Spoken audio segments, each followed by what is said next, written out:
On the front of your bulletin, you have a picture of a bunch of kids, little Jewish kids dressed up as King Ahasuerus and Queen Esther, celebrating the festival of Purim. Purim is a festival that has a great story that goes with it, and I'm going to talk to you about it this morning. King Ahasuerus, otherwise known as Xerxes, ruled over a kingdom that stretched from India to Ethiopia. It was enormous, and this king was extraordinarily powerful and rich, and I'm sure he was handsome, although it doesn't matter when you're that rich. He gave a banquet for the people in the capital city of Susa, because every now and then you have to give a banquet to show how rich you are and to discourage people from overthrowing you because they see how rich you are and how many people love you and will drink with you. So he was merry with wine, it says, after 7 days of drinking. And he ordered Queen Vashti to come to the gathered dinner wearing just her crown so everyone could see how beautiful she was. Well, she refused. I don't know if she was actually singing that Loretta Lynn song about don't come home from drinking with loving on your mind. Suffice it to say, she and Loretta were cousins in this feeling. And there was anger and there was concern because her refusal would be news, and the news would go out to the kingdom, and the women of the kingdom would understand that precedent had been set for saying no to your husband's requests, and that would not do. A husband must be lord in his own home. People said to the king, you must punish her. And so he prohibited her from ever showing her face in front of him again. And he said, she will no longer be queen. I'm going to get a new queen who will be more worthy of the position. And so he sent out newsletters to all the corners of the kingdom in the language of that particular corner of the kingdom and saying, bring me your virgins, for I will choose a queen. We will have queen tryouts. Now, there was a man among the Jews of the kingdom, one of the ones who had been captured from Judah during a war, Mordecai, a wise man. And he was raising his orphaned cousin, and she was beautiful. And so he thought it would probably be good for her and for the Jewish people and for him to have a queen at court. So he sent her with the other virgins to court. And the head eunuch who was rounding up all the virgins, not really rounding them up, but just escorting them to the harem, he liked Esther. Her name was Esther Hadassah. And he liked her and her maids, gave them the best place in the whole harem. And Mordecai would walk by every day just to check on them and see how they were doing. So she was quite safe during the beautification period. Now, the beautification period in this time for a girl who was brought to the harem was 1 year. You had 6 months with oil of myrrh and 6 months with spices and ointments for women. And after this beautification period of a year, you were brought to the king for one night, and you enjoyed one another's company and whatever. And then you went back to the harem and didn't see the king again unless he called for you by name. That was your life. One girl, one king, one night. That's it. So I'm sure the king was enjoying the new queen tryouts very much, and yet, you know, one girl, one night, then you never see her again. What kind of meaning does that have? And so by the time it was Esther's turn to go be brought into the king, it was said, he delighted in her. And he said, "You are my new queen. I love you. I'm going to put a crown on your head, and you are my queen now." And so that was good. But she did not tell him that her people were the Jews, because Mordecai, the wise voice, had said to her, let's not talk about that yet. So one time, as Mordecai, her cousin, was sitting at the gates, which is what the men did. You sit at the gates, you do business, you play chess, you drink tea, you gossip. And he heard about a plot to overthrow the king. Two of the king's head guys were plotting together to overthrow the king and take over his kingdom. And so Mordecai, having heard this, told Esther and said, "Tell the king." So she told the king, who had an investigation and caught the two guys, and they were hanged. So his kingdom was saved. But now the position of head guys was empty. And so he had to promote a guy. And he promoted a guy who was our bad guy of this story. Now, it is traditional, when I say the name of this bad guy, for everybody to boo and hiss and make noise. So his name, let's practice, was Haman. Thank you. So the new king's right-hand man was Haman. And he was a guy who really liked the perks of his office, one of which was, there's going to be uncontrolled booing now. There we go. He loved people to bow to him. And so wherever Haman went, everybody would bow and scrape, just prostrate themselves on the street, except for one guy who stayed standing, Mordecai. He just stayed standing. Haman was furious and said, "Why do you not bow?" And Mordecai said, "I'm a Jew, and we bow to God. And that's it. That's our rule. Sorry." Haman went to the king and said, "King, were you aware that you have these people called Jews in your kingdom who have rules of their own?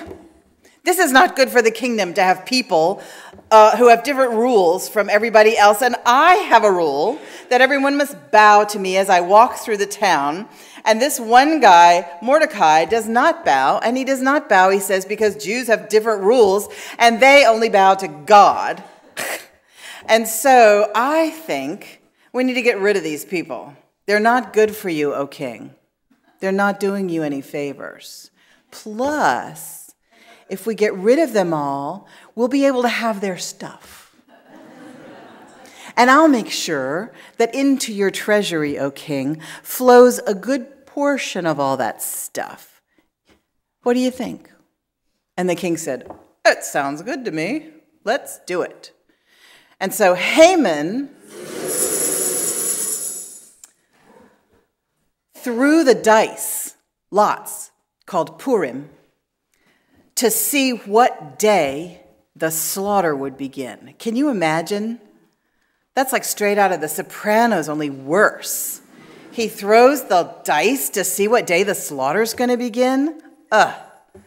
So it turns out the slaughter was going to begin on the 13th day of the 12th month, and he sent letters out to all corners of the kingdom saying, "On the 13th day of the 12th month, if you have Jewish neighbors, you're welcome to just go slaughter them and take all their stuff." That's what we're going to do on the 13th day of the 12th month. Mordecai heard about this, of course, and began mourning. He began wailing. He covered himself in sackcloth, which is like burlap, and ashes, just poured ashes on his head, and went wailing into the main square and into the gates of the town. And Esther heard about this behavior of her cousin and sent a eunuch to ask him what's going on. And he told the eunuch who told Esther and said, your cousin Mordecai says, "Please entreat the king and make this thing not happen." Well, just not anybody can entreat the king.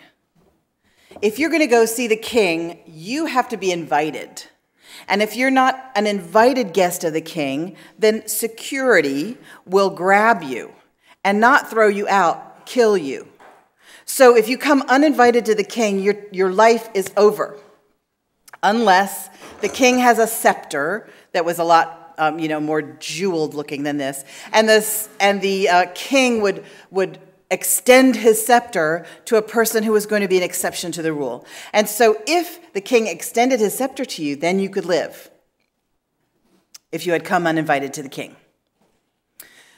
He must have really hated interruptions, is all I can think. So he is working, and Esther knows she's got to go see the king. And at this point, he hasn't asked for her in 30 days. And she doesn't know, is he tired of me? Is he just busy? I don't know what the situation is. And she's trembling because she knows she's taking her life in her hands to go see him. So she asks Mordecai to ask the Jews to all fast for 3 days. And she and her maids also fast for 3 days. And then she dresses herself in her best, most royal robes and her crown. And she says, "If I perish, I perish."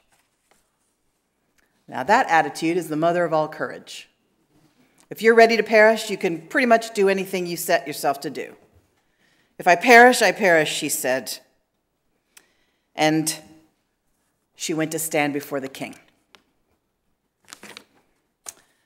He noticed her, and he extended his scepter. And he said, "My queen, I will grant whatever request you have, up to half my kingdom." He knew she wasn't there for light reason. She had taken her life in her hands to come. He knew she had something very serious to discuss with him. And he said, "I will grant it to you up to half my kingdom." And what she said was, "My king, I would like for you to come to dinner in my rooms. And I would like for you to bring your head guy, Haman."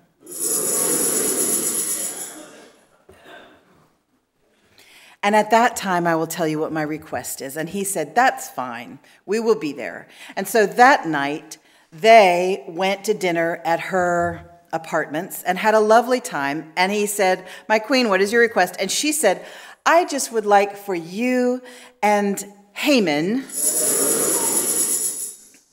to come back tomorrow and have dinner with me again, and then I will tell you what my request is." Well, Haman went home full of himself, and he gathered his wife and his servants together, and he said, "Guess who's having dinner with the queen and the king again? I am. I am very, very important to this kingdom, and my life is beautiful. There is only one thing that is ruining it for me, and that is that Mordecai." And his wife said, "Dear, I know, I have a solution. Why don't you build a gallows 50 cubits high in the main square? And then after your dinner with the queen, you can hang Mordecai on it, and you'll feel much better." And he said, "Good idea, wife." And so the day before he was going to dinner for the second time with the king and queen, he had the gallows built. Well, at that same time, after he'd given the order for the gallows and gone to bed, the king couldn't sleep that night. And in order to help him sleep, he had the chronicles brought to him, which was like the newspaper, of things that had happened in his kingdom in recent years. And so he could be lulled to sleep with stories of how wonderful he was. And in the chronicles that were read to him that night was the story of Mordecai foiling the plot against him. And he said to the guy who was reading him the chronicles, he said, "You know what, that Mordecai guy, did we ever do anything for him, to thank him or anything?" "No, sire, we forgot." We didn't do anything for him. And he said, oh, my goodness, that must be remedied immediately. Who's at the court right now? And the servant said, well, Haman. Go get him for me and bring him here. And so the king said to Haman, if I were to honor someone, what would I do if I really wanted to honor him a lot? What would I do for him? Well, Haman thought that the king was talking about him because he was so vain. He thought that song was about him. And his mind was kind of bloated and weird with pride and self-importance. And so he said, "Oh, king, well, if you really wanted to honor somebody, I think you should put on them a robe that you have worn. Yes. And I think you should put them upon a horse that you have ridden and ride them through town, making everybody adore them and make them rich." And the king said, "That is a great idea. Do that for Mordecai." Ugh.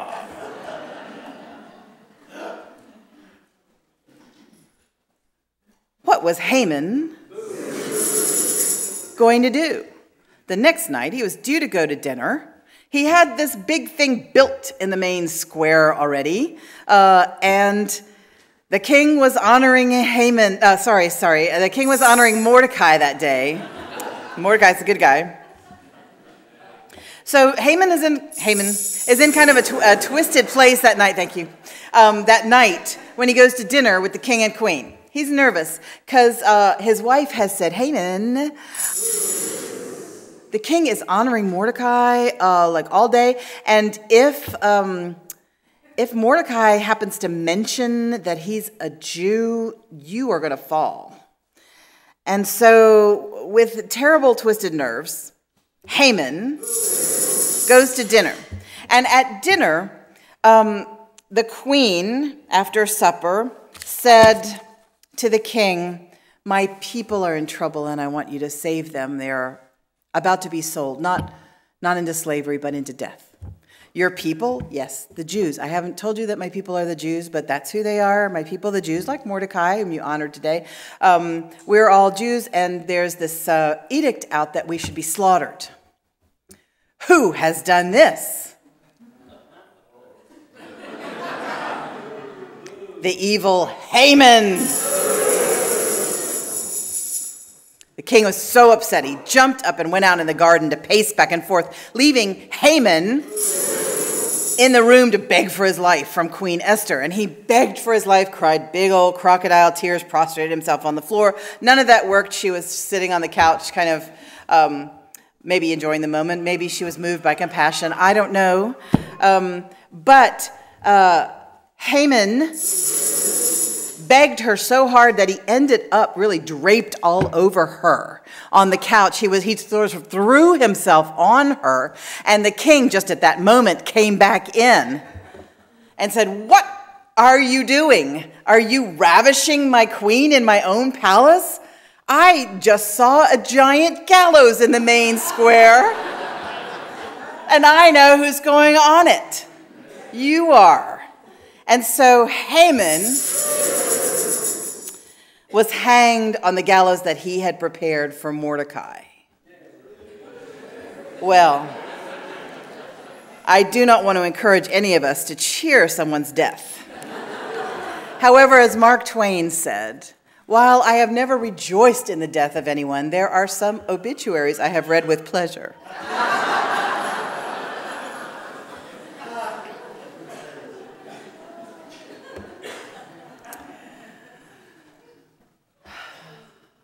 Mordecai was promoted to be in charge of everything that Haman had been in charge of.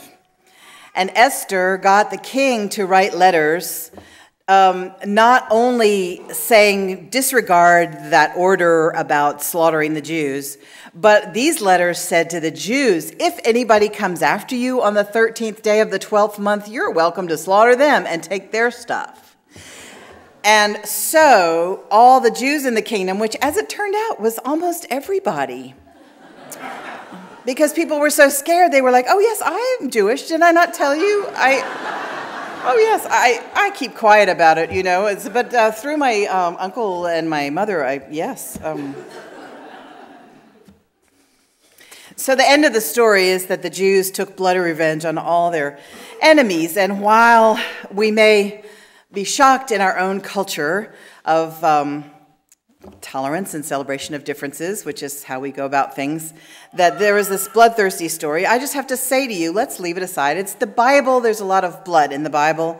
And tolerance was not one of the highest values in most of the stories there. So leaving all that aside, I want to just go to what is in this story for us? How would it preach for us to look at this story? And I want to tell you that it is a story about courage. And I want to quote, there's a movie that some of y'all have seen called We Bought a Zoo. And in the movie, the guy says, you know, sometimes all you need is 20 seconds of insane courage.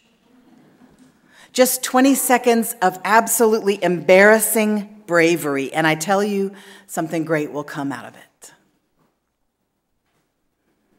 So sometimes we are in that situation that's described in the story where we have to stand up for people who are going to be wiped out.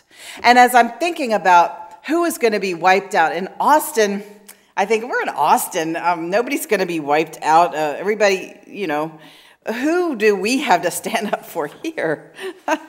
There's nobody really under attack these days, except for, you know, immigrants and gay teens who are thrown out of their parents' house because of their parents' religion and are 3 times more likely to kill themselves than non-gay teens. And women, but only those who use birth control. And they aren't really in danger of being wiped out, just humiliated. So sometimes we're called on to stand up for those who are under attack and make the powers that be see the injustice that is about to happen or that is happening. And sometimes a story, a faith story, is telling an outer truth like that, and it's also telling an inner truth. So I invite us to look at our lives and to see if we're in an Esther kind of situation in any place in our lives. You may be or you may not be, but is there an element in your life that wants to wipe out your spiritual heritage, your spiritual connection to the divine? Is there an element in your life that is so prideful and so self-important that it demands attention, that it demands to be bowed down to instead of what is really of the highest value?